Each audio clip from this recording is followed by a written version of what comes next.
Compréhension orale niveau 4. Consigne. Vous allez entendre un document extrait d'une émission de radio. Il est suivi de 2 questions. Vous entendrez l'enregistrement une seule fois le jour de l'examen. Lisez les réponses proposées ci-dessous et cochez la case correspondant à votre choix. Modèle. Vous êtes à l'écoute de Radio Raspail. La femme que nous saluons ce mois-ci est une sportive de très haut niveau, dans les 2 sens du terme. À 28 ans seulement, elle vient de réussir un exploit. Après avoir enchaîné 4 sommets de plus de 7500 mètres dans le massif de l'Everest, dont le redoutable Nuptse, 7885 mètres, le Lhotse et le Manaslu, qui eux, comme l'Annapurna, dépassent les 8000 mètres, plus haut encore que ce mythe de l'alpinisme qu'elle a d'ailleurs déjà gravi il y a quelques années. Nathalie Lagrange est rentrée cette semaine, lundi après-midi, à Katmandou. Apparemment en pleine forme, le visage illuminé par un sourire radieux, cette jeune femme finit ainsi une 4 toits du monde, sa première expédition seule, avec des porteurs évidemment, alors qu'elle avait jusqu'à présent participé à des aventures collectives encordées de 2 ou 3 montagnards. Lors de l'ascension du dernier sommet, elle s'est même offert une voie inédite par le sud-est, là où, entre autres, le très expérimenté Malcolm Sanderer a dû renoncer à plusieurs occasions. Il est vrai que la chance était avec elle. En effet, interrogée sur ce succès, elle a déclaré, je cite, avoir bénéficié de conditions climatiques exceptionnelles, alors que Malcolm Sanderer a essayé de recommencer mais est redescendu à cause du mauvais temps. Non seulement elle a rejoint les grands héros de la montagne, mais nous retiendrons ses qualités humaines, puisque quand elle ne chausse pas ses crampons, elle travaille comme comptable pour Enfants du Monde. Question 1. Pourquoi cette femme est-elle célèbre ? Question 2. Quel élément rend son exploit encore plus remarquable ?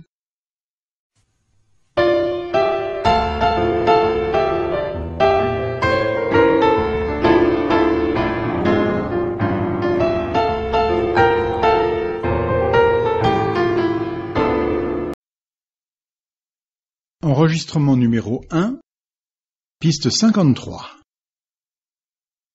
En 1972, Pierre Leblanc avait reçu le prix du meilleur acteur à Cannes pour son rôle dans Un voyage sans histoire de Frédéric Lestrade et un deuxième en 1994 pour L'homme qui venait de loin de Mathieu Bonchartron.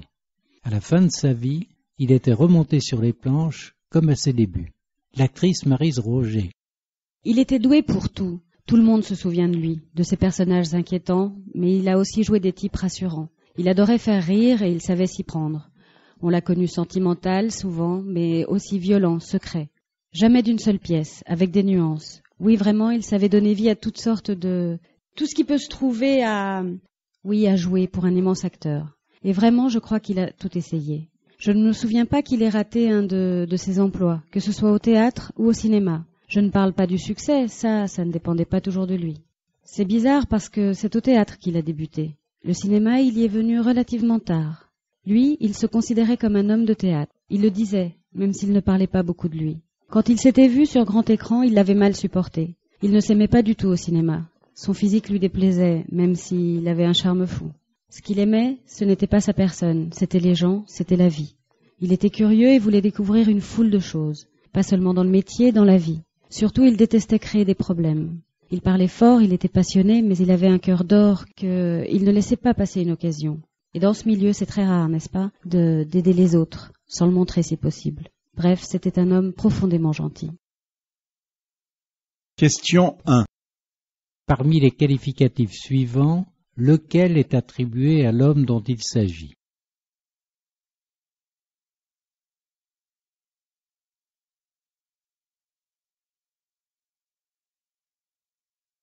Question 2. À propos de son travail, quelle affirmation correspond à ce qui est dit dans le document ?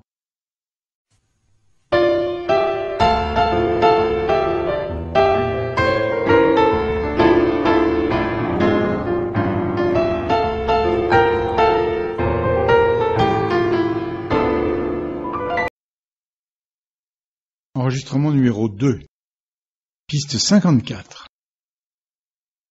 Allez les 50 ans avec le ministère de l'Emploi et de la Cohésion sociale. Michel N., vous avez travaillé comme chef d'entreprise pendant 12 ans. Récemment, vous avez été chargé de mettre en place le personnel nécessaire pour développer la structure commerciale d'une compagnie d'assurance. Votre métier, c'est créer, n'est-ce pas? Oui, exactement. J'adore créer. Depuis toujours. Dans mon travail, j'ai dû relever des défis, construire. C'est une nécessité, un besoin. Ce que m'a enseigné mon expérience, c'est à éviter les erreurs.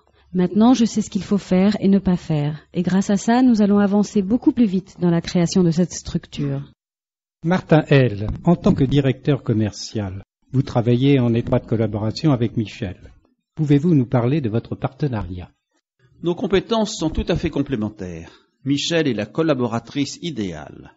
Elle voit loin, trouve les moyens de réaliser ses projets. J'apprécie son dynamisme, ses initiatives et surtout ses capacités à communiquer avec nos clients. Elle sait comment parler avec eux. Vous aussi, vous avez plus de 50 ans?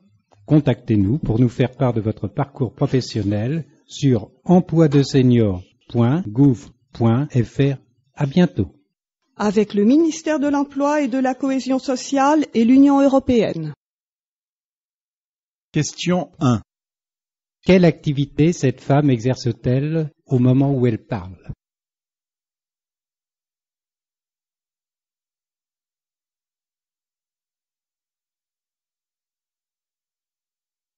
Question 2. Pour quelle raison est-elle interviewée?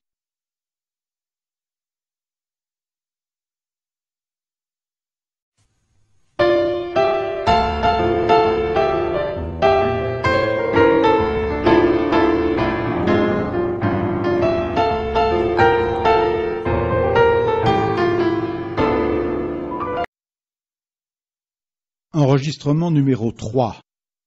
Piste 55. Nous rencontrons Marie-Odile chez elle, à Colombes, dans la banlieue parisienne.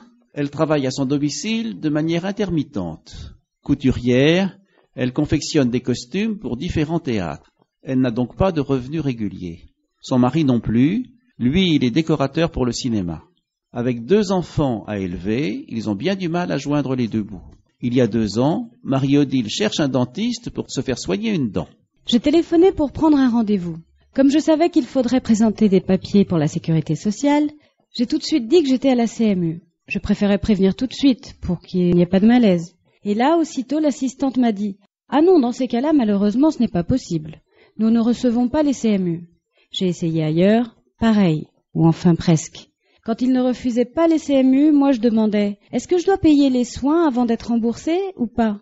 La réponse était toujours « Oui, vous avancez les frais et après vous êtes remboursé. » C'est assez cher le dentiste, tout le monde sait ça. Et nous n'avons pas d'économie. Je ne veux pas, si on commence à avoir des dettes, non, à la banque ça passera mal, évidemment. On ne peut plus s'en sortir si on doit emprunter. En tout cas, tout ce qu'on me disait chez les dentistes contredisait ce qui est écrit dans le dossier de la CMU. Alors qu'est-ce qui s'est passé? J'ai fini par laisser tomber. Voilà, j'ai expliqué. Si je dois avancer l'argent, je préfère attendre, tant pis, on verra plus tard.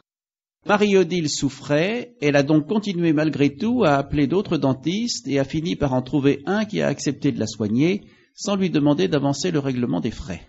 Ce qui est sûr, c'est que maintenant j'ai un dentiste. Seulement j'ai eu un mal fou avant de le trouver. J'ai dû appeler dans presque toutes les communes du département. À mon avis, il faudrait informer correctement tous ceux qui ont la CMU, les renseigner sur leurs droits et sur ce qu'on doit répondre quand il y a des difficultés. La réalité est simple, les médecins n'ont pas le droit d'exiger une avance des frais. Aujourd'hui, Marie-Odile a pris confiance et elle déclare que si un médecin ne respecte pas la loi, elle ira en justice. Question 1. Quelle phrase correspond à ce que nous savons de Marie-Odile?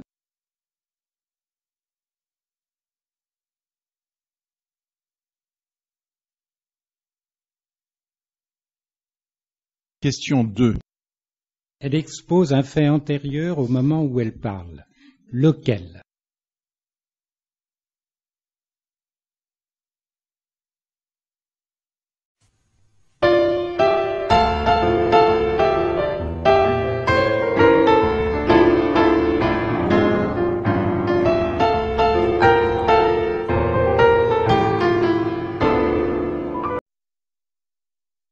Enregistrement numéro 4.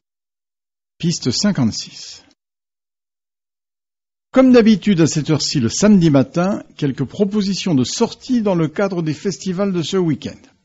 Tout d'abord, j'ai noté la ville de Roscoff. Roscoff où se tient pour la 17e fois le festival du film des mers et des océans. Le thème retenu, histoire de pêcheurs, est suivi d'un sous-titre en forme de question. Des pères nourriciers ou des aventuriers? Point d'interrogation, donc. Les organisateurs ont sélectionné une 50aine de films, des fictions et des documentaires qui permettent de s'interroger sur les conditions de vie des pêcheurs et de leurs familles, hier, aujourd'hui et demain, à envisager pour ceux que ce domaine intéresse, tout ce week-end à Pessac. Plus au sud, mais toujours vers l'ouest, les amateurs de grand large peuvent se rendre à Rochefort, en Charente-Maritime, à l'occasion du salon des livres de navigateurs. Plusieurs dizaines d'écrivains, de photographes, mais aussi de sociologues, de voyagistes, sont invités à des débats et signatures. Des milliers d'ouvrages sont exposés. Sachez que Michel Trident est le président d'honneur de cette 17e édition qui vous attend à la Corderie Royale. Passons dans le centre, à présent à Clermont-Ferrand. Le festival Automne en Auvergne se termine avec de la danse. Ne manquez pas à 15h demain dimanche, figure pour solo. 3 pièces avec en particulier un solo du chorégraphe David Saulier, interprété par la danseuse Magali Davier. Un très beau spectacle, 3 solos demain après-midi à Clermont-Ferrand. Descendons pour finir vers la Méditerranée, dans le Roussillon cette fois, à Saint-Cyprien. Le claveciniste Romain Marinstorg se produira ce soir pour un concert de musique de chambre dans cette commune célèbre pour les passionnés de musique baroque. Question 1. Sous quelle rubrique regroupez-vous les informations présentées dans cette section?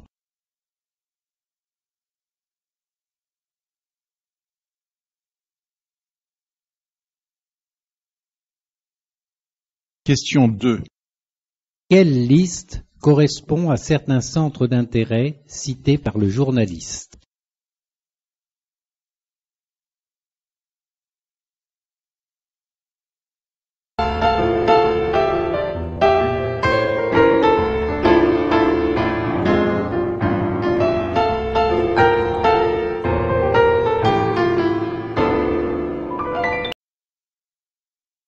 Enregistrement numéro 5, piste 57. Côté sport, l'événement de cette fin de semaine est bien sûr le championnat du monde de natation. Que va-t-il se passer maintenant et où en est l'équipe de France, Antoine Duparc? Les sélections ont débuté ce mois-ci au Japon et elles se sont poursuivies toute cette semaine à Graz, en Autriche, où ce week-end nous pourrons assister au final. Demain, en effet, le grand bassin olympique verra le 200 mètres d'eau homme, mais l'épreuve la plus attendue, celle qui passionne les foules, qui est fondamentale pour les amoureux de la discipline, c'est pour ce soir à 19h15.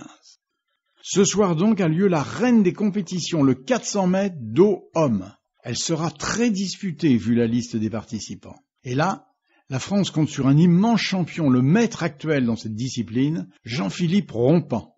Rappelons que ce dieu de l'eau a remporté un titre olympique en juillet dernier en Italie.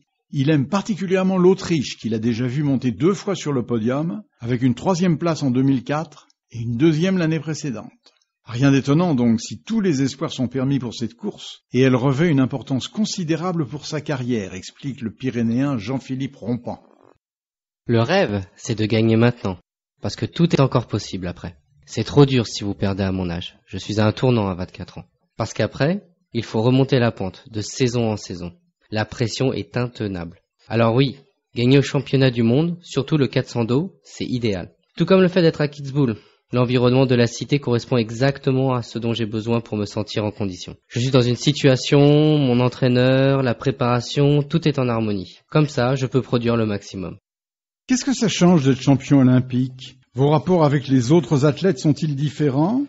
Vous êtes ici depuis 8 jours. Quand vous les croisez dans la cité des sports, ils se comportent comme avant? Oui et non. Regardez, partout vous voyez des champions, des championnes, et pas des moindres. Beaucoup d'entre eux et d'entre elles ont remporté des médailles. Moi aussi, je suis un Français, un Pyrénéen avec de belles médailles, et c'est comme ça, c'est tout.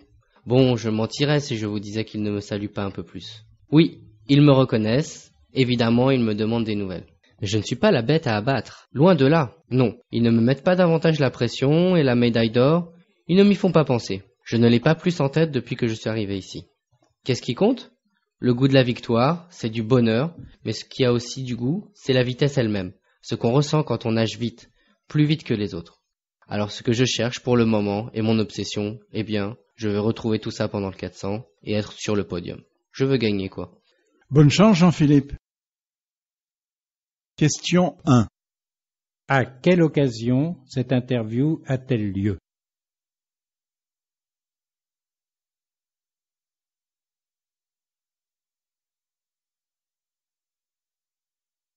Question 2. Qu'est-ce qui a changé pour ce champion depuis qu'il est célèbre?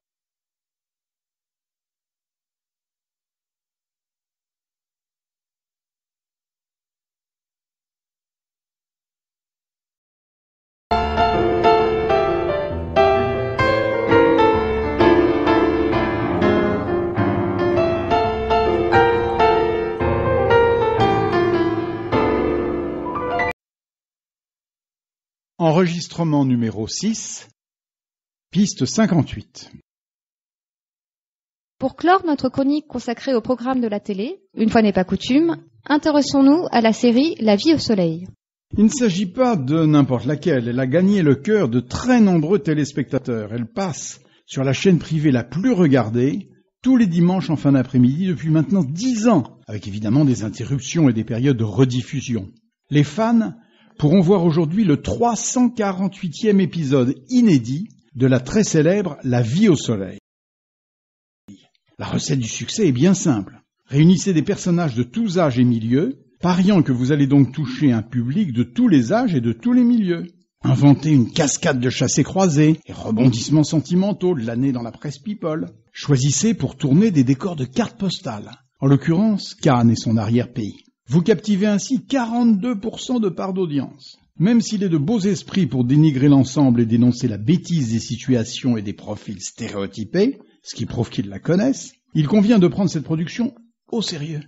Sachez, je cite Martin Housset, auteur d'un article tout aussi sérieux paru hier dans les pages économiques du quotidien Le Globe, que La vie au soleil est le programme français le plus exporté vers les télévisions du monde entier.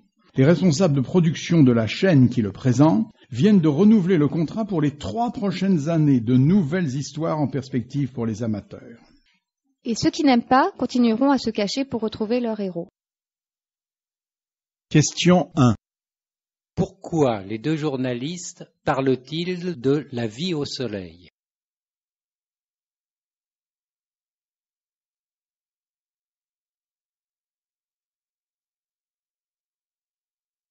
Question 2. Que va-t-il se passer avec la série La vie au soleil?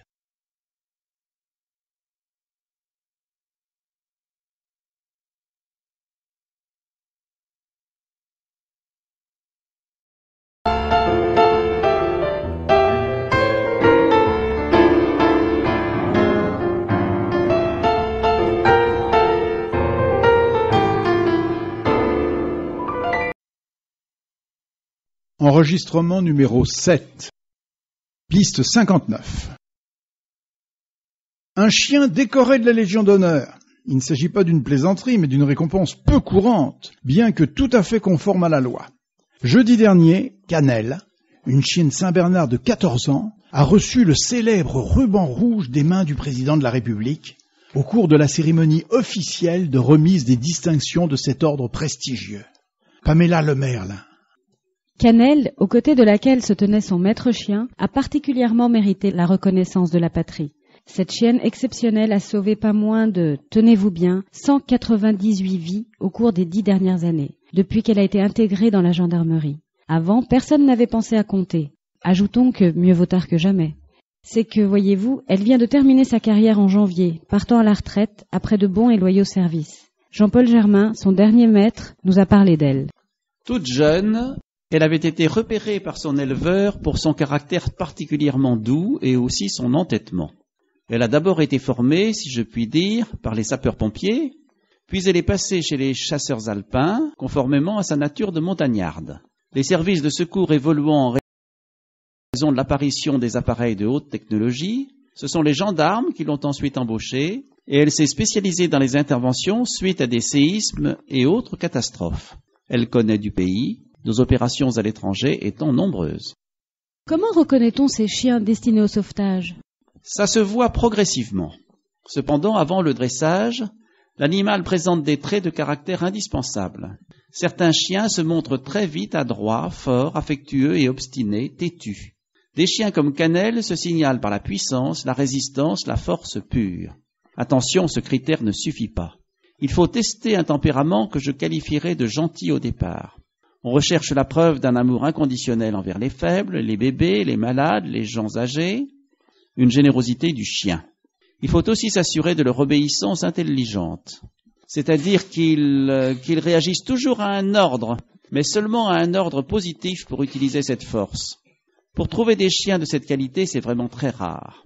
C'est sûr que c'est vraiment très très difficile de rencontrer un animal de la qualité de Cannelle. Il faut savoir regarder le chien en liberté, mais aussi l'écouter. Quand il grogne ou aboie, c'est toujours avec une raison, jamais pour rien. Bien sûr, le dressage joue un rôle important après. Merci Pamela. J'en profite pour rappeler que les journées portes ouvertes de la SPA auront lieu dans 2 semaines, le dernier week-end d'avril. Question 1. Quel événement est signalé dans cette chronique?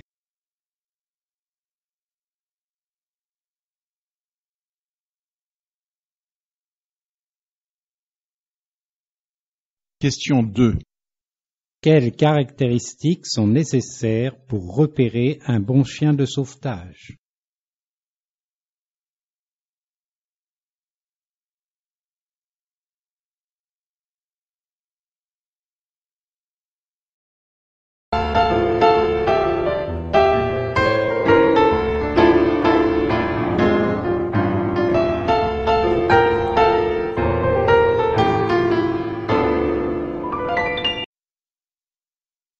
Enregistrement numéro 8.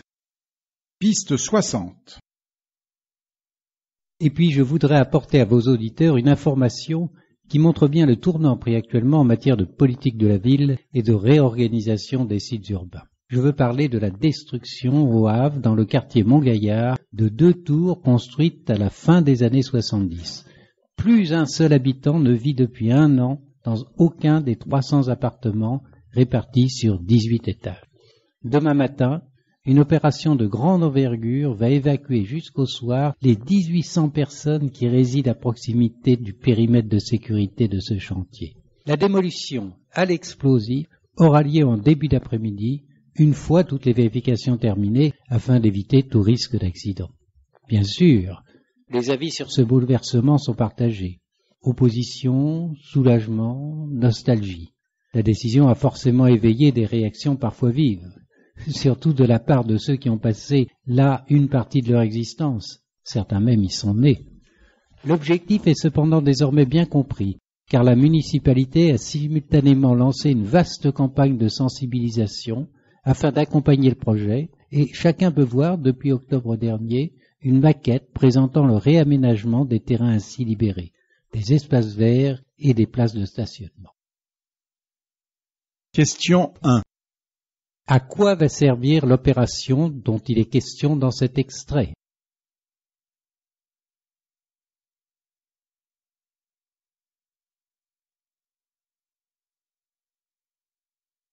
Question 2. Que demande la réalisation de ces changements?